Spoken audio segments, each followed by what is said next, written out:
4 weeks. My kid's lunchbox sat in someone else's house for 4 whole weeks. Not lost, not stolen, just sitting there. And it wasn't about the box. It was about someone else holding on to my kid's things like it didn't matter.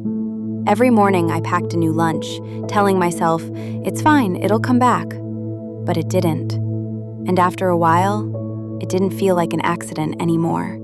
It felt like straight-up disrespect. It started small. The teacher said, "Oops, it went home with another kid." I laughed. No worries. Kids mix things up, right? Next day, nothing. Then another. The teacher said, "She forgot again, next week for sure." Next week turned into a joke. "It's by her front door, almost made it to school." Everyone laughed. I didn't. The teachers couldn't give out any parent info, so all I could do was keep asking, and waiting, and asking again. And something inside me started to crack. Not loud, just quiet, tight anger building in my chest.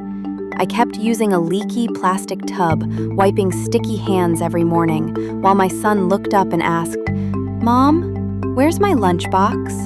I smiled and said, "Soon, honey." But inside I thought, soon is starting to sound like never. Even my husband was like, "Just let it go." But something in me said, "No, not this time." So I wrote the email. Principal, admin, teachers, everyone. Not angry, just done. I'd like my son's lunchbox returned. Simple, direct, calm. My hands didn't shake this time, because this wasn't about a box anymore. It was about the principle, that thin line between patience and being played. I forget things too, but I set alarms. I stick notes on the door. I use reminders so my mistakes don't become someone else's problem. That's not being perfect. That's just being responsible. If your kid brings home something that's not theirs, you put it back. That's it. Done. 4 weeks later, she finally showed up, smiling, holding the box. "Sorry, baby brain," she joked. I just looked at her, didn't even blink, then said, "Okay," because sometimes silence is the cleanest boundary. Walking back to my car, I thought, should I have thanked her? Is gratitude still required when the favor expired 3 weeks ago? I don't think so. Gratitude is for kindness, not correction. If it takes 4 weeks and 5 reminders, that's not kindness. That's cleanup. A week later, we had the Halloween parade. Parents everywhere, kids in costumes, sugar-high chaos. Another mom leaned over and said, laughing, "Turns out her son loves that lunchbox. He's been begging for one just like it." That's when it hit me. She didn't forget. She gambled. She bet I'd give up before she had to give it back. Suddenly, it all made sense. The excuses, the delays, the jokes. And instead of getting angrier, I just got calm. Crystal clear. She didn't steal a box. She tested a boundary. And she found out, yeah, I've got boundaries too.